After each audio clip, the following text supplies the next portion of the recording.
Howdy, gang, and welcome once again to the Duct Tape Studios. I'm Jeff MacLeod, your host here at the Gaming Gang channel. Thanks for joining me once again. Science Fiction Month continues, as today I will be sharing reviews of Scoundrels and Scoundrels of Brixton from RPG Ramblings. These are all written by Jeffrey Jones.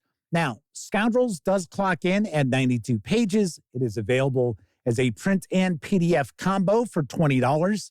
As far as I could tell, there is no individual PDF available. Now, Scoundrels of Brixton, we're going to look at the first two issues of that. Each of those issues clock in at 40 pages.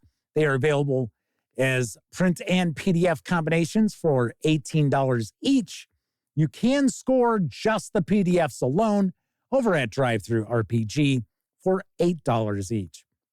All that said, let's swing on over to the other camera because here I've got Scoundrels and Scoundrels of Brixton. Couple of things to mention before we jump on in. First of all, the fine folks over at RPG Ramblings were kind enough to provide me with these review copies. But neither I nor anyone else affiliated with the Gaming Gang has received any other sort of compensation for me to share this review video with you. These days, it's important you know that.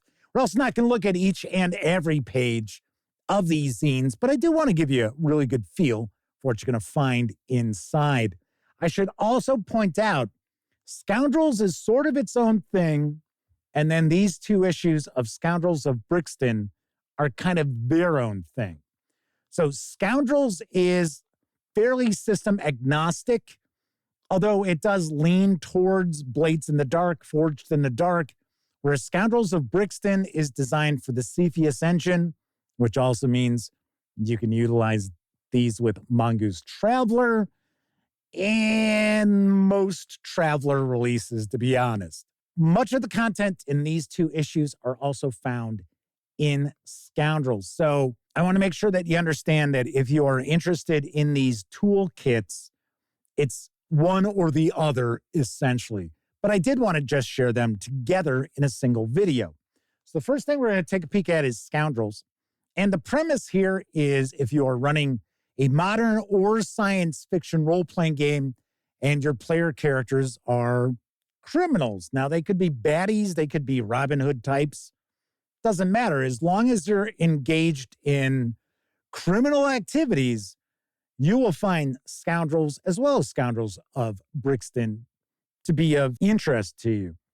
So we're going to get an introduction here. Now, even though this does say it's for modern or science fiction settings, this does lean heavily into science fiction.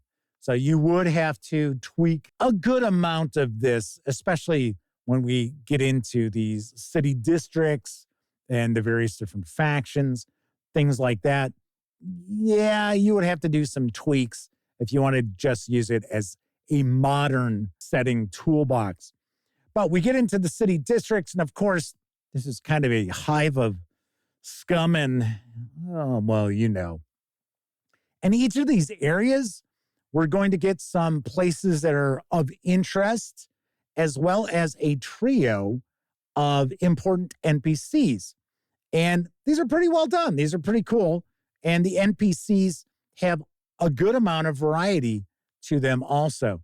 Then we get into the factions. And I got to say, I think my favorite part of Scoundrels is going to be the factions here, because it's going to give us a breakdown of what kind of criminal activities these factions are involved in, their strengths, their weaknesses, as well as important NPCs who are part of the faction. Now, something I will mention is, you notice we don't get any stat blocks. Once again, it's because this is essentially system agnostic. Then we get into crimes, so we start discussing various different crimes, the economy of crime. We have various friends and rivals of the player characters. We get into a lot of different jobs and generating jobs.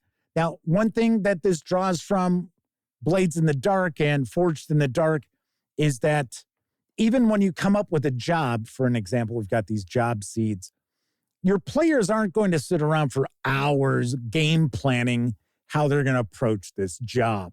So really what's going to take place in the game session are going to be the highs and lows of pulling off that job, hopefully successfully.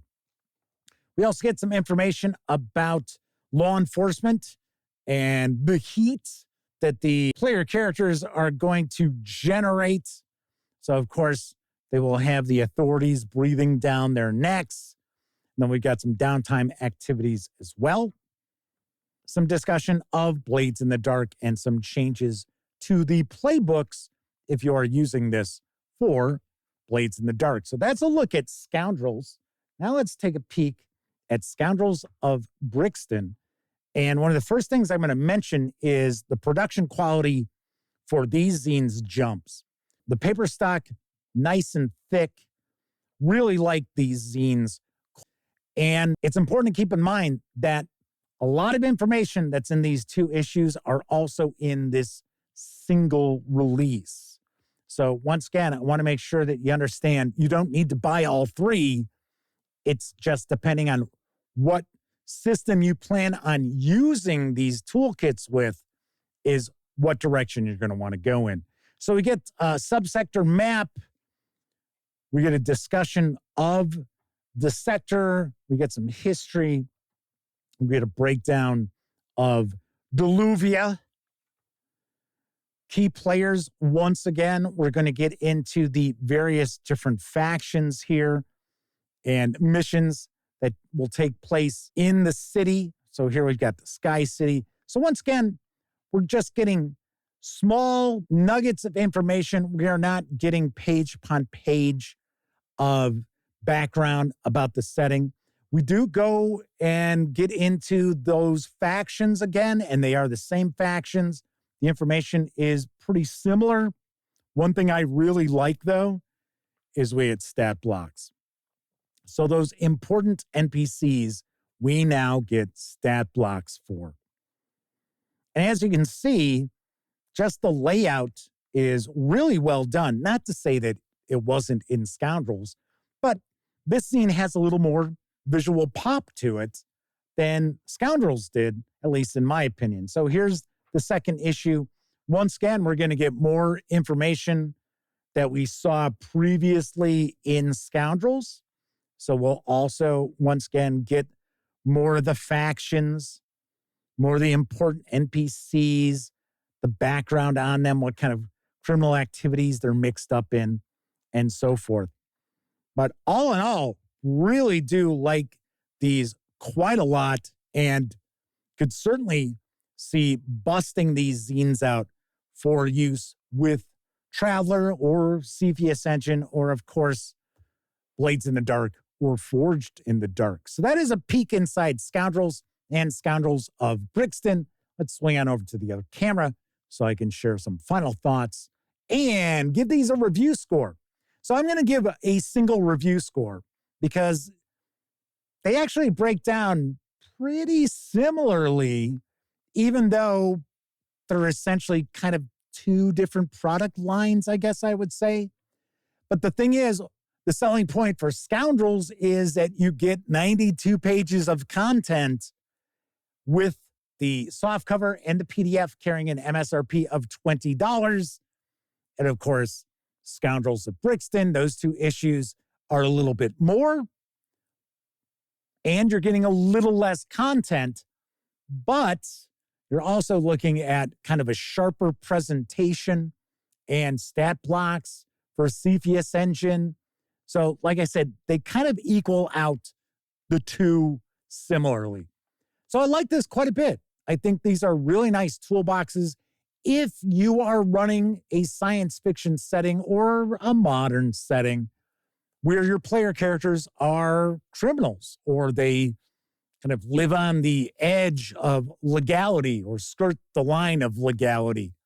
If you're just running a Traveler game or Cepheus Engine game where your player characters are kind of your traditional travelers, you're maybe not going to find these as useful as if you were running a game where they're kind of Robin Hood types. I can certainly say this information will come in handy if you're creating a sector in kind of a background where maybe your player characters have to butt heads with some of these factions, I could certainly see this being very useful for you there too.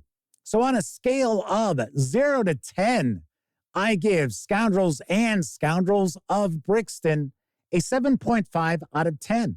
I really like these quite a bit, and they could be very, very useful for game masters out there if you're running games with a criminal element. All right, that is it for this time out. If you like this video, by all means, please give it a quick thumbs up. Subscribe to the Gaming Gang channel if you haven't already. And if you do subscribe, don't forget, ring that bell, because it'll not only let you know when I share videos such as these reviews, you'll also find out when my live stream, the Gaming Gang Dispatch, airs Tuesday, Wednesday, and Thursday evenings right here on YouTube at 7 p.m. Central. Of course, when you're not watching videos on the Gaming Gang channel, be sure to visit thegaminggang.com for all latest in tabletop gaming news, reviews, and a whole lot more you are not going to find here on YouTube. You know the drill. Get your geek on at thegaminggang.com. Once again, I'm Jeff MacLeod. Thank you very much for watching, and until I see you next time, I certainly hope all of you get to enjoy plenty of great gaming with your gang.